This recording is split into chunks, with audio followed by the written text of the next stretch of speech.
بہت غور سے جملہ سننا، فیصلے کے سال آ رہے. اب دنیا کی زندگی میں زیادہ وقت باقی نہیں، پوری دنیا کی زندگی میں زیادہ وقت باقی نہیں. اب فیصلے کے دن آ رہے ہیں. پہلے جیسا اب زمانہ نہیں ہے. ایک ایک دن جو گزر رہا ہے یہ فیصلے کے دن سے ہمیں قریب کر رہا ہے.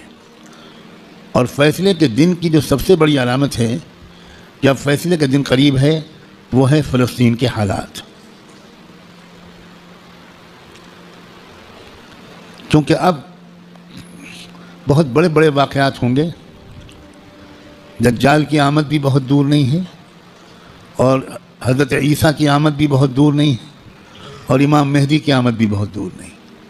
اب مسئلہ یہ ہے کہ اگر اب بھی ہم گناہوں کی زندگی میں لگے تو ہمیں اللہ دجال کے ساتھ کھڑا کر دے گا، توبہ کی توفیق بھی ہم سے چھین لے گا. حضرت امام مہدی کے دشمنوں کے لشکر میں ہم کھڑے ہوں گے. اب یہ دیکھو، یہ وہ وقت ہے، کچھ پتہ نہیں کس وقت اگلا قدم اٹھ جائے.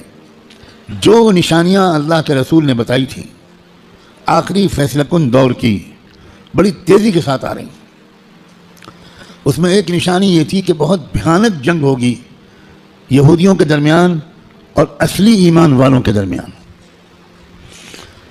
اس لیے جو کچھ اس وقت غزہ اور فلسطین میں ہو رہا ہے اس سے ہر ایمان والے کا ایمان ہزاروں گنا ہر منٹ میں بڑھنا چاہیے، اس لیے کہ وہی ہو رہا ہے جو اللہ کے رسول بتا کر گئے تھے. جس وقت وہ آپ بتا رہے تھے اس وقت تو فلسطین میں کوئی مسلمان تھا ہی نہیں، اور آپ یہ بتا رہے ہیں کہ ایک بھیانک جنگ ہوگی، خطرناک جنگ ہوگی، یہودیوں اور ایمان والوں کے مابین ایک خطرناک جنگ ہوگی. آپ بتا رہے ہیں کہ ایک علاقہ ہوگا جہاں سچے پکے مومن جان دے رہے ہوں گے اور جان لے رہے ہوں گے، قربانیاں دے رہے ہوں گے. مسجد اقصیٰ کی حفاظت میں نوجوان جوک در جوک شہید ہو رہے ہوں گے، اور اللہ وہاں کے مجاہدوں سے سب سے زیادہ خوش ہوگا. اصلی ایمان والے وہیں پر ہوں گے. یہاں تک کہ جب صحابہ نے پوچھا کہ یہ لوگ جن کے بارے میں آپ کہہ رہے ہیں سچے پکے مومن یہ کہاں ہوں گے، آپ نے فرمایا یہ بیت المقدس اور اس کے چاروں طرف ہوں گے، مسجد اقصیٰ اور اس کے چاروں طرف ہوں گے. بالکل ٹھیک وہی جو کچھ آپ نے فرمایا تھا اس وقت وہاں ہو رہا ہے. ہم لوگ اسی زمانے میں ہیں.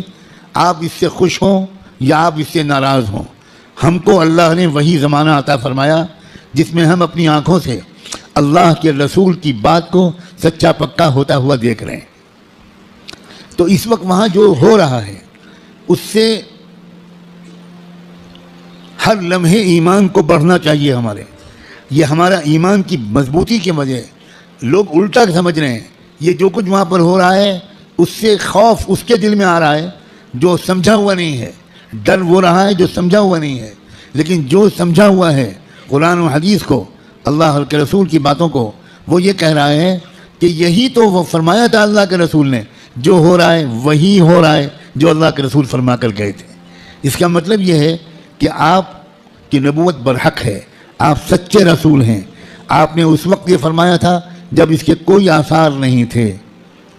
اب آپ نے جو آئندہ کے بارے میں فرمایا تھا کہ جو ہوگا، جب وہ ہو رہا ہے اور پچھلے 6 مہینے سے ہو رہا ہے بلکہ پچھلے 75 سال سے ہو رہا ہے جو اللہ کے رسول بتا کر گئے تھے، تو اس کے بعد میں جو ہوگا اس مقابلے کا آخری انجام، اس کے بارے میں اللہ کے رسول نے جو کچھ فرمایا وہ بھی یقیناً ہو کر رہے گا. اور وہ کیا ہوگا؟ وہ یہ ہوگا کہ اللہ کے کلمے کا بول بالا وہاں سے پھیلنا شروع ہو کر پورے عالم کی ہر کچی پکے گھر میں اللہ کا کلمہ داخل ہوگا. پوری زمین پر انصاف کا نظام قائم ہوگا، اللہ کا حکم چلے گا، باطل ٹوٹے گا، حق کا غلبہ ہوگا. ایمان والوں کو اللہ تعالیٰ عزت، حکومت، اقتدار، طاقت، غلبہ دیں گے، ان کی قربانیوں کے انعام کے طور پر ضرور دیں گے. اور پھر دجال کا قتل ہوگا، دجال سے چھٹکارا ملے گا. پوری دنیا میں لا يبقى بیت مدر ولا وبر الا وتدخل فيه کلمۃ الاسلام. بعز عزیز او بذل ذلیل، اللہ کے رسول کی حدیث کے الفاظ ہیں کہ کوئی کچا پکا گھر یا کوئی خیمہ ایسا نہیں بچے گا جس میں اللہ کا کلمہ داخل نہ ہو جائے، طاقت کے بل پر یا قبول کر کے داخل ہو کر رہے گا۔ اس لیے لوگوں، یہ بہت چوکنا رہ کر جینے والا زمانہ ہے۔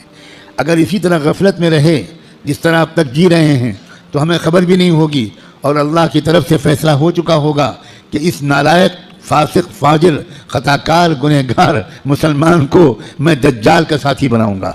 یہ امام مہدی کا ساتھی نہیں بنے گا، یہ حق کا ساتھی نہیں بنے گا، یہ سچ اور انصاف کا ساتھی نہیں بنے گا، یہ مظلوموں کا خادم نہیں بنے گا، یہ ظالموں کا ایجنٹ بنے گا، یہ ظالموں کا مخبر بنے گا، یہ ظالموں کا دلال بنے گا، 4 پیسے کے لیے تھانے پہ جا کر مخبری کرے گا۔ یہ فیصلہ کسی لمحے ہم میں سے کسی کے بارے میں ہو سکتا ہے۔ یاد رکھنا، میں نے اللہ کی توفیق سے اپنی بساط کے مطابق بہت لمبی بات کو چند جملوں میں سمیٹ کر آپ کے سامنے رکھ دیا ہے۔ قسم کھا کے کہتا ہوں، اس میں ذرا بھی مبالغہ نہیں ہے، فیصلے کا دن قریب ہے۔ اب اگر گناہوں کی طرف واپس لوٹے، اب اگر پچھلی زندگی کی طرف واپس لوٹے، جن غلطیوں کو چھوڑنے کا فیصلہ کیا ہے، بار بار اللہ تعالیٰ سے عہد کیا ہے، بار بار رو رو کر انفرادی اور اجتماعی طور پر یہ ارادہ کیا ہے کہ اب گناہ کی طرف واپس نہیں جائیں گے، دوستو اب اگر واپس گئے تو پتہ نہیں پھر دوبارہ توبہ نصیب ہوگی کہ نہیں، کیونکہ یہ جو دن اب آ گیا زمانہ، اس زمانے کو پہچاننا علماء کا فرض ہے۔ علماء کی ذمہ داری ہے کہ وہ اس دور کو پہچانیں۔ پچھلے دور کی روایتی باتوں سے کام نہیں چلے گا، اب آپ کو اکابر علماء کے پاس رہنا پڑے گا، کچھ مہینے گزارنے پڑیں گے، تربیت لینی پڑے گی، ان کا اعتماد حاصل کرنا پڑے گا۔ جب اعتماد ہوگا تب وہ آپ کو خاص باتیں بتائیں گے، تب وہ آپ کو اپنے سینے کا علم منتقل کریں گے، تب آپ کو وہ امانت سونپیں گے، آپ کو ایک ذمہ داری سونپیں گے کہ بھئی کس طرح امت کے عوام اور خواص کو، امت کے مردوں اور عورتوں کو، اور خاص طور پر امت کے نوجوانوں کو کس طرح سنبھالنا ہے۔ سب سے زیادہ بنیادی بات اس وقت مجھ کو اپنے سے بھی کہنی ہے اور آپ سے بھی، وہ ہے استقامت۔ اب جمنا ہے، کہو انشاءاللہ۔ اب تقوی پر جمنا ہے، اب اللہ کی اطاعت پر جمنا ہے، اب گناہوں سے دور رہنا ہے، اور جیسے کوئی غلطی ہو جائے سب کام چھوڑ کے اللہ سے معافی مانگنی، دیر نہیں کرنی، کیونکہ پل پل یہ خطرہ ہے۔ جو واقعی زمانے کے تقاضوں سے واقف لوگ ہیں، وہ ہر وقت ان کا دل اس وقت فلسطین کی طرف لگا رہتا ہے، اور اس لیے کہ وہ بار بار تازہ ترین وہاں کی خبریں جاننا چاہتے ہیں کہ کہیں دجال آ تو نہیں گیا، کہیں کوئی ایسا دعویٰ تو نہیں ہو گیا۔ یہ غفلت کے ساتھ زندگی کے دن نہیں ہیں، غفلت کے ساتھ گزارنے والے دن نہیں ہیں، یہ بہت ہوشیاری کے دن ہیں۔ اور یہ بھی یاد رکھنا، الٹے سیدھے مقرروں اور مولویوں، الٹے سیدھے جو اپنے آپ کو عالم کہتے ہیں اور ہیں وہ جاہل، ان کی باتوں کے چکر میں مت آنا۔ وہ طرح طرح کی باتیں تم کو بتا کر تم کو غلط راستے پر لے جائیں گے۔ جو سچے پکے اکابرین ہیں، بڑے بڑے بزرگوں کی صحبت یافتہ، قرآن مجید کے مفسر، قرآن کو گہرائی سے سمجھنے والے، اللہ کے رسول کی منشا کو سمجھنے والے، پوری زندگی کے 24 گھنٹے اللہ کے دین کی خدمت میں گزارنے والے، جن پر وقت کے سارے بزرگوں نے اعتماد کا اظہار کیا، ان کی بات ماننا ہے۔ ورنہ سوشل میڈیا پہ جاؤ تو 50 انجینئر ملیں گے، اور 50 ڈاکٹر ملیں گے، اور 50 طرح طرح کے لوگ ملیں گے جو اسلامی پروگرام چلا رہے ہیں۔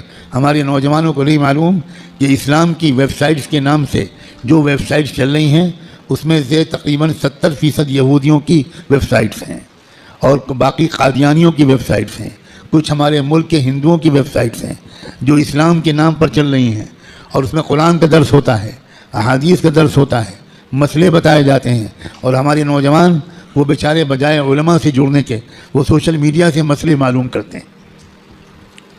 ابھی مجھ سے چند دن پہلے یہیں کسی نوجوان نے پوچھا کہ ہمیں بعض مسئلے معلوم کرنے پڑتے ہیں تو ہم سوشل میڈیا پر جاتے ہیں، وہاں پریشان یہ ہوتے ہیں کہ الگ الگ سائٹ سے الگ الگ جواب ملتے ہیں۔ میں نے ان سے پوچھا کہ جب آپ بیمار پڑتے ہو تو سوشل میڈیا پر جا کر علاج کراتے ہو؟ آپ کو کینسر ہو جائے تو آپ فوراً سوشل میڈیا کی سائٹ کھولو کہ ٹریٹمنٹ آف کینسر، اور علاج شروع کرو، تو اتنا ضرور فائدہ ہوگا اس علاج سے کہ اگر وہ علاج نہ کراتے تو 1 2 سال گھر والوں کو تیمارداری کرنی پڑتی، سوشل میڈیا کے علاج سے انشاءاللہ بہت جلدی گھر والوں کی پریشانی دور ہو جائے گی۔ جب آپ کو کوئی مقدمہ لڑنا ہو، کوئی عدالت کا مسئلہ قانون کا ہو، تو آپ کس کے پاس جاتے ہو؟ کسی انجینئر کے پاس، کسی انجینئرنگ کی سائٹ کے پاس جاتے ہو؟